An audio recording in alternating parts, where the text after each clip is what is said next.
story now and get further reaction from America as we go live to New York, where I'm now joined by political scientist Norman Finkelstein. Mr. Finkelstein, many thanks for joining us. Now, we've had widespread condemnation in Europe so far at the actions of the Israeli Defense Force when they boarded the aid ship flotilla. But what has been the reaction over in America?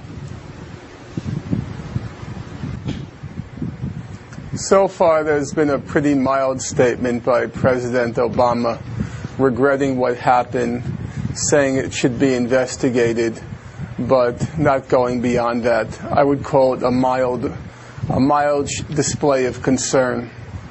So just a mild display of concern then. But Jerusalem has said that it was just trying to protect its borders and its citizens, and that the flotilla was actually on a mission to discredit the state of Israel. What do you say to that? I think there are many things that need to be said, and there has to be serious thought given to what's happened. Let's start from the basics. Israel was imposing an illegal blockade on Gaza, what was called by Amnesty International last week a flagrant violation of international law.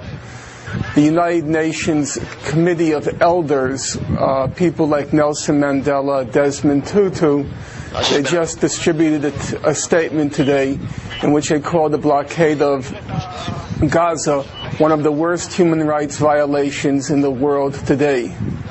Number two, Israel attacked a humanitarian convoy in international waters. They used armed commandos to attack an international, or I should say a humanitarian convoy in international waters.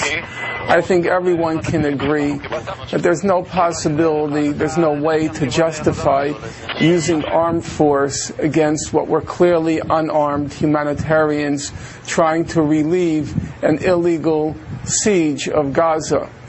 But to me, the more important question is this.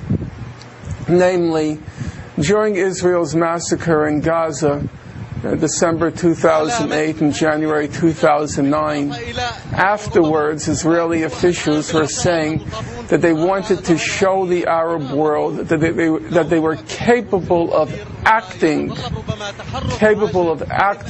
like a lunatic state and like mad dogs, that they wanted to restore the Arab world's fear of Israel. And that's why they acted like a lunatic state and like mad dogs in Gaza.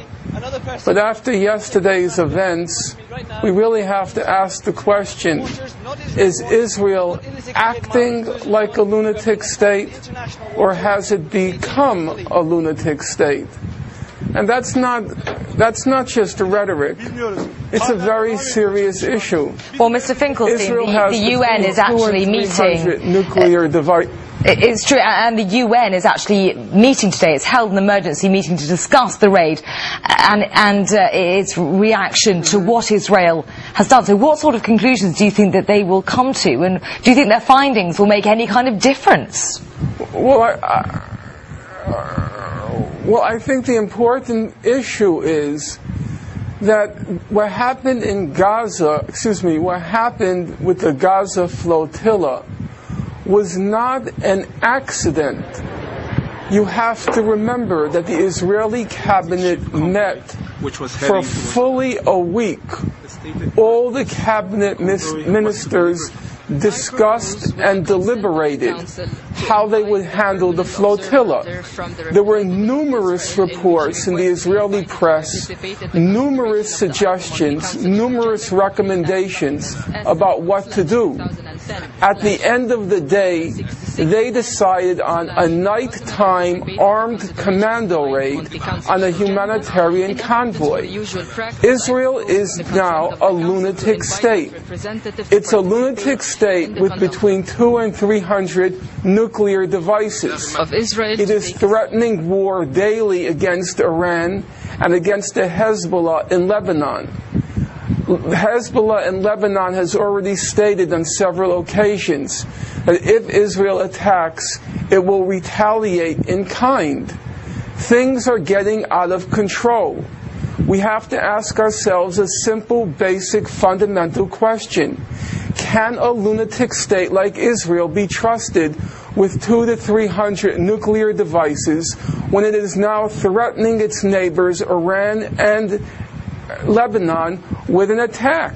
Okay, Mr. These Finkelstein. are serious issues. Mr. Finkelstein, now, I'm afraid we're going to have to leave it there, and we will have to wait with interest to see what comes out of that UN emergency meeting to discuss this raid. For now, that was Normal Finkelstein, live from New York.